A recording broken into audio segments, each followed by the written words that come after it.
사람은 무엇으로 사는가? 두 번째, 다시 한 해가, 또 다시 한 해가 가고 미하일라가 세뮌의 집에 산 지도 벌써 6해째로 접어들었다.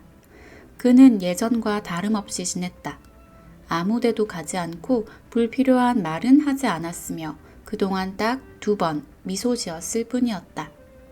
한 번은 마트료나가 저녁을 차렸을 때, 또 한 번은 신사를 보고. 세뮌은 일꾼에게 몹시 만족했고 더 이상 그의 과거를 궁금해하지 않았다. 그저 미하일라가 떠나지 않을까 염려할 뿐이었다. 어느 날 모두가 집에 있을 때였다. 안주인은 화덕에 주전자를 얹었고 아이들은 긴 의자 옆을 뛰어다니거나 창밖을 내다보았다. 세뮌은 창가에 앉아 구두를 꿰매고 있었고 미하일라는 다른 창가에 앉아 굽을 박는 중이었다. 아들 하나가 뛰어다니다가 미하일라에게 달려가 그의 어깨를 짚고 창밖을 내다보았다. 미하일라 아저씨 좀 보세요. 어떤 마님이 여자애들을 데리고 우리 집에 오네요. 그런데 여자애가 발을 절어요. 아이가 말을 하자마자 미하일라는 이를 내팽개치고 창 쪽으로 몸을 돌려 길을 내다보았다. 세뮌은 깜짝 놀랐다. 그도 그럴 것이 한 번도 길을 내다보는 일이 없던 미하일라가 지금 창에 매달려서는 뭔가를 뚫어지게 바라보고 있는 것이었다. 세뮌도 창밖으로 눈길을 돌렸다. 정말로 어떤 여자가 그의 집들로 걸어오는 것이 보였다. 옷을 깨끗이 차려입은 여자가 털 외투 차림에 육모 쇼를 두른 여자아이 둘을 양손에 잡고 있었다. 아이 둘은 서로 닮아 구별할 수가 없었다.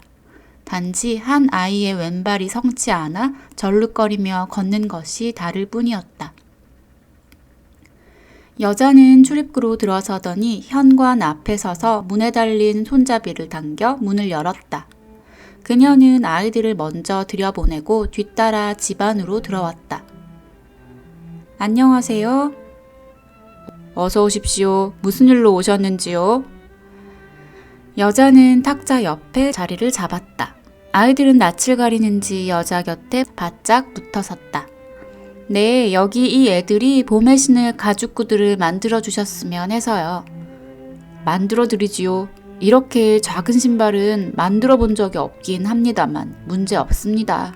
구두창에 가죽테를 두른 신발도 가능하고 안감을 뒤집어 천을 댄 신발도 가능합니다. 여기 미하일라가 만들 겁니다. 세뮌은 고개를 돌려 미하일라를 바라보았다. 미하일라는 이른 내팽개치고 앉아 여자아이들에게서 눈을 떼지 못하고 있었다. 그런 미하일라의 모습을 보고 세뮌은 깜짝 놀랐다. 그는 생각했다. 애들이 정말 예쁘기는 하네. 눈도 까맣고 토실토실한 데다가 뺨은 발그레하고 숄과 털 외투도 좋은 것 같군. 그래도 역시 세뮌은 왜 미하일라가 마치 아는 사람을 보듯 아이들을 그렇게 골똘히 쳐다보는지 이해가 되지 않았다. 놀라움을 느끼며 세뮌은 여자와 가격을 흥정했다. 이야기를 마친 다음 그가 줄자를 꺼내자 여자는 다리를 저는 아이를 무릎에 앉히고 말했다. 이 아이로 발치수를 2개 재줘요. 흰 발에 맞는 신발을 한 짝 만들고 곧은 발 치수로는 3짝을 만들고요. 얘네들은 발 크기가 같답니다. 쌍둥이죠. 세뮌은 치수를 재며 발을 저는 아이에 대해 물었다. 어쩌다 이렇게 됐습니까? 이렇게 예쁜 아이한테요. 태어날 때부터 그랬나요? 아니요. 애 엄마가 눌러서 그렇게 됐답니다. 그러자 마트료나가 끼어들었다. 그 여자가 누구인지 또 아이들은 누구네 아이들인지 알고 싶었던 것이다. 그럼 애들 어머니가 아니세요? 난 얘네들 친엄마가 아니에요. 생모가 아니죠. 친척도 아니고 남남이지만 양녀로 들여서 키우는 거죠. 친자식도 아닌데 어쩜 이렇게 애들을 예뻐할까? 어떻게 예뻐하지 않을 수 있겠어요? 내 젖으로 키운 아이들인걸요? 내 아이도 있었지만 하느님이 데려가셨답니다. 난 죽은 내 자식보다도 이 아이들을 아낀답니다. 그럼 이 아이들은 누구 자식인가요? 한번 말문을 뗀 여자는 계속해서 이야기를 이어갔다. 6년쯤 전 일이네요. 이 아이들은 일주일 만에 고아가 되었답니다. 아비를 화요일에 장사 지냈는데 어미가 금요일에 죽었으니까요. 이 아이들은 아비가 죽고 사흘 후에 태어났는데 애들을 낳은 어미가 하루도 넘기지 못했죠. 그때 나는 남편과 함께 농민으로 살고 있었어요. 그 사람들과는 옆집에 사는 이웃지간이었고요. 애들 아비는 친척도 없는 외로운 사람이었고 숲에서 일했죠. 그런데 어떻게 나무가 쓰러지다가 그 사람을 덮쳐서 깔린 거예요. 내장이 죄다 터져 나왔죠. 겨우 집에 데려왔지만 숨을 거두었고 그의 아내는 그 주에 쌍둥이를, 그러니까 바로 이 애들을 낳았답니다. 가난한 데다가 여자 혼자 혈혈단신으로 돕는 사람 하나 없이 말이에요. 그렇게 아이를 낳고 또 혼자 죽은 거죠. 이튿날 아침 내가 옆집 안악이 어떻게 하고 있나 보러 가서 집에 들어갔더니 불쌍하게도 이미 몸이 차게 식어 있더라고요. 그런데 죽으면서 아이를 누른 거예요. 바로 이 아이를 눌러서 발이 뒤틀리고 말았답니다. 사람들이 모여 죽은 사람을 씻겨 누인 다음 관을 준비해 묻었죠. 모두 좋은 사람들이에요. 그렇게 아이들만 남게 되었죠. 아이들을 어디로 보내겠어요? 그때 거기 여자들 중 갓난아기가 있는 사람은 나뿐이었답니다. 8주째인 첫 아들에게 젖을 먹이고 있었어요. 그래서 이 아이들을 잠깐 맡았어요. 사람들이 모여서 아이들을 어디로 보낼지 고심하고 또 고심하다가 내게 그러더군요. 마리아, 자네가 좀 맡고 있게. 시간을 좀 주면 우리가 방법을 찾아냄세. 처음에 난 성한 아이에게만 젖을 먹이고 발이 눌린 아이에게는 젖을 주지 않았어요. 살 거라고는 기대를 안 한 거죠. 그러다가 생각했어요. 이 천사 같은 것이 무슨 죄람? 아이가 불쌍해지더군요. 그래서 아이에게 젖을 물리기 시작했고 그렇게 내 자식 하나랑 이 아이들 둘, 그렇게 모두 셋을 내 젖으로 키웠답니다. 젊어서 힘이 있었고 잘 먹기도 했고요. 하느님이 내게 젖을 많이 주셔서 가끔은 넘쳐 흐를 정도였어요.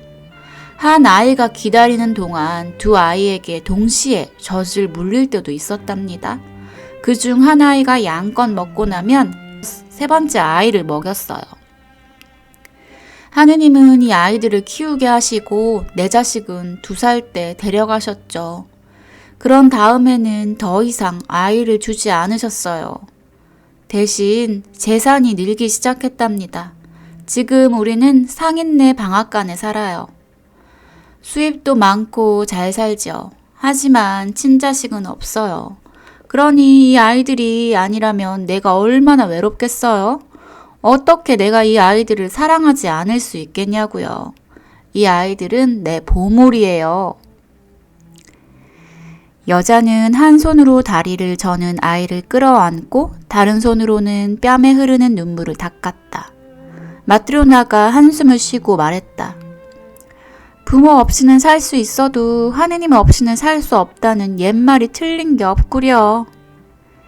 그렇게 이야기를 마친 후 여자가 가려고 일어섰다. 주인 내외는 여자를 배웅하고 고개를 돌려 미하일라를 보았다. 그는 무릎에 손을 얹은 채 앉아서 위를 쳐다보며 빙긋이 미소 짓고 있었다. 세면이 그에게 다가가 물었다. 무슨 일인가, 미하일라? 미하일라는 의자에서 일어나 일감을 내려놓고는 앞치마를 벗은 후 주인 내외에게 절을 하고 말했다. 안녕히 계십시오. 하느님이 저를 용서하셨습니다. 그러니 두 분도 저를 용서하십시오. 주인 내외는 미하일라에게서 빛이 나오는 것을 보았다. 세묘는 일어나 미하일라에게 절을 하고 말했다. 미하일라, 자네가 평범한 사람이 아닌 건 알겠네. 그러니 자네를 잡을 수도 자네에게 뭘 캐물을 수도 없겠지. 그렇지만 하나만 말해주게. 내가 자네를 발견해서 집에 데리고 왔을 때 왜 자네는 침울했던 건가? 그런데 마트로나가 자네에게 저녁을 차려주니 자네는 그녀를 보고 미소 지었고 그때부터 밝아졌네. 왜 그랬던 건가? 그 다음에 또 신사 양반이 찾아와 장화를 맞춰줬을 때 자네는 두 번째로 미소 짓고 그 후에는 더욱 밝아졌지. 그리고 이제 아주머니가 아이들을 데리고 온 지금 자네는 세 번째로 미소 짓고 더할 나위 없이 밝은 모습이 되었네. 말해주게 미하일라. 어떻게 자네에게서 이런 빛이 나오며 왜 자네는 세 번 미소 지었던 건가? 미하일라가 대답했다. 제 몸에서 빛이 나는 건 제가 벌을 받았었지만 이제 하느님께서 절 용서하셨기 때문입니다. 그리고 제가 세 번 미소 지은 이유는 제가 깨우쳐야 했던 하느님의 말씀 세 가지를 알게 되었기 때문입니다. 첫 번째는 안주인이 저를 불쌍히 여겼을 때 알게 되었고 그래서 처음으로 웃었습니다. 두 번째는 부자 나리가 장화를 맞췄을 때였고 그래서 두 번째로 웃었던 겁니다. 그리고 오늘 아이들을 보고 저는 마지막 세 번째 깨달음을 얻었지요. 그래서 세 번째로 웃었고요. 세면이 다시금 물었다. 미하일라, 내가 알아듣게 말해보게. 하느님이 뭐 때문에 자네에게 벌을 내리신 건가? 그리고 하느님의 말씀이라는 건 또 뭔가? 그러자 미하일라가 대답했다. 제가 하느님을 거역했기 때문에 벌을 내리셨지요. 저는 하늘의 천사였고 하느님을 따랐습니다. 하루는 하느님이 어떤 여자의 영혼을 거두어 오라고 저를 보내셨습니다. 땅으로 내려온 저는 병든 아낙이 딸 쌍둥이를 낳고 누워있는 걸 보았습니다. 아이들은 어미 옆에서 꼼지락거리는데 어미는 애들을 안을 힘도 없더군요. 저를 본 아낙은 하느님이 영혼을 거두러 보내셨다는 걸 알아차렸습니다. 울음을 터뜨리며 제게 말했지요. 천사여, 내 남편을 막 묻은 참입니다. 숲에서 나무에 깔려 죽었답니다. 내게는 형제 자매도 친척도 부모도 없습니다. 이 아이들을 키워줄 사람이 하나도 없어요. 내 영혼을 가져가지 말아요. 제발 애들이 걷게 될 때까지만이라도 내가 먹이고 키우게 해줘요. 아빠도 엄마도 없이 아이들이 어떻게 살겠어요? 저는 어미의 말을 듣고 한 아이는 가슴에 안겨주고 다른 한 아이는 팔에 들려준 후 하늘에 계신 주님께 갔습니다. 가서 말씀드렸지요. 애 엄마의 영혼을 차마 거두어올 수가 없었습니다.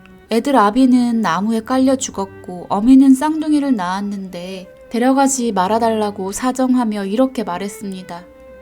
제발 애들이 걷게 될 때까지라도 내가 먹이고 키우게 해줘요. 아빠도 엄마도 없이 아이들이 어떻게 살겠어요. 그래서 애 엄마의 영혼을 거두지 못했습니다. 그러자 주님이 말씀하셨습니다. 가서 애 엄마의 영혼을 거두어 오고 세 가지를 깨우치도록 해라. 사람에게 무엇이 있는지, 사람에게 주어지지 않은 것이 무엇인지, 또 사람은 무엇으로 사는지, 이 세 가지를 알게 된 다음 하늘로 돌아오너라. 저는 다시 지상으로 내려가 애 엄마의 영혼을 거두었습니다. 갓난 아이들이 어미의 가슴에서 떨어졌습니다. 시체가 침대로 쓰러졌고 그 와중에 한 아이를 덮쳐서 아이의 발이 뒤틀렸습니다. 제가 마을 위로 날아올라 영혼을 하느님께 가져가려는데 갑자기 바람이 저를 휘감더니 제 날개를 꺾었습니다. 날개는 떨어져 나가고 어미의 영혼만 하느님께 올라갔습니다. 그렇게 저는 지상의 길가로 떨어졌던 것입니다. 그제서야 세면과 마트료나는 그들이 입히고 먹이며 함께 살았던 이가 누구인지를 깨닫고 두려움과 기쁨의 눈물을 흘렸다. 천사가 말을 이어갔다. 저는 알몸으로 혼자 들판에 남겨졌습니다. 인간이 되기 전에는 인간에게 뭐가 필요한지 몰랐습니다. 당연히 추위나 굶주림도 알지 못했고요. 배를 곪고 몸이 얼자 뭘 어찌해야 할지 모르겠더군요. 그러다가 들판에 하느님께 바쳐진 예배당이 서 있는 걸 보고 몸을 좀 녹일까 싶어 그리로 갔습니다. 그런데 예배당은 좌물쇠로 잠겨 있어서 안으로 들어갈 수가 없었습니다. 할 수 없이 저는 예배당 뒤쪽에 앉아 바람을 피했습니다. 저녁이 되자 굶주린 몸은 얼고 온몸이 아파왔습니다.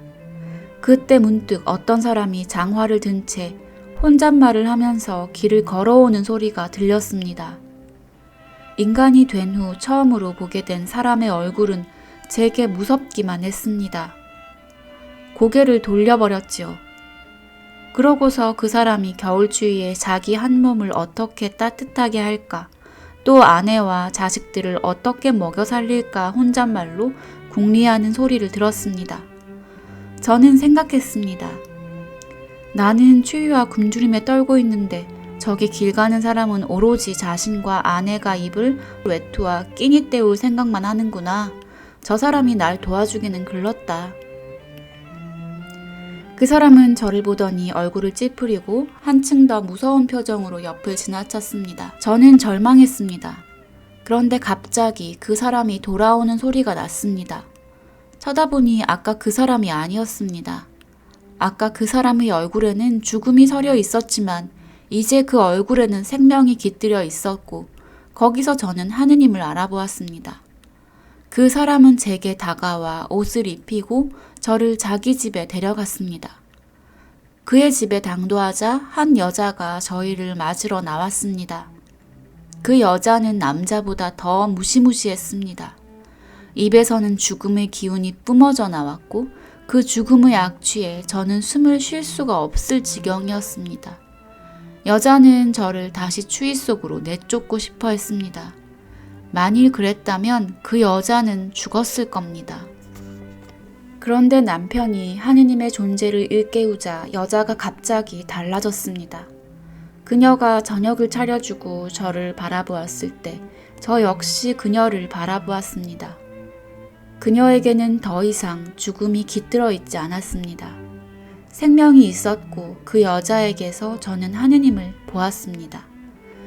그때 저는 사람에게 무엇이 있는지 알게 되리라는 하느님의 첫 번째 말씀을 떠올렸습니다. 사람에게 사랑이 있다는 것을 깨우치게 된 것입니다. 하느님이 제게 약속하신 바를 벌써 보여주시기 시작했다고 생각한 저는 기쁨에 겨워 처음으로 빙긋 웃었습니다. 그러나 모든 것을 다 알게 된 것은 아니었습니다. 사람에게 주어지지 않은 것이 무엇인지, 또 사람은 무엇으로 사는지는 아직 알 수 없었으니까요. 그렇게 저는 여기서 살게 되었고 1년이 흘렀습니다. 그리고 장화를 주문하러 그 사람이 왔지요. 1년이 가도록 헤어지지 않고 뒤틀리지 않으며 솔기가 풀리지도 않는 그런 장화를 맞추러요. 그 사람을 쳐다보았는데 문득 그 어깨 너머로 저승사자인 친구가 보였습니다. 저 말고는 아무도 그 천사를 보지 못했지만 저는 그를 보았고 또 알 수 있었습니다. 내일 해가 뜨기 전에 부자 나리의 영혼이 거두어질 거라는 걸 말이죠. 저는 생각했습니다. 저희는 1년 앞을 생각하지만 정작 자신이 오늘 밤을 넘기지 못한다는 사실은 모르는군. 그때 전 사람에게 주어지지 않은 것이 무엇인지 알게 될 거라는 하느님의 두 번째 말씀을 떠올렸습니다. 사람에게 무엇이 있는지는 이미 알고 있었지요. 그런데 이제 사람에게 주어지지 않은 것이 무엇인지도 알게 된 것입니다. 자기 육신에 진정 필요한 게 무엇인지 사람은 알지 못한다는 걸요. 그리고 저는 두 번째로 미소 지었습니다.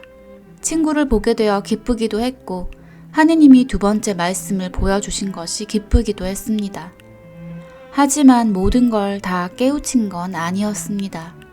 사람이 무엇으로 사는지는 여전히 알지 못한 상태였습니다. 저는 이곳에서 더 지내며 하느님이 마지막 말씀을 보여주시기를 기다렸습니다.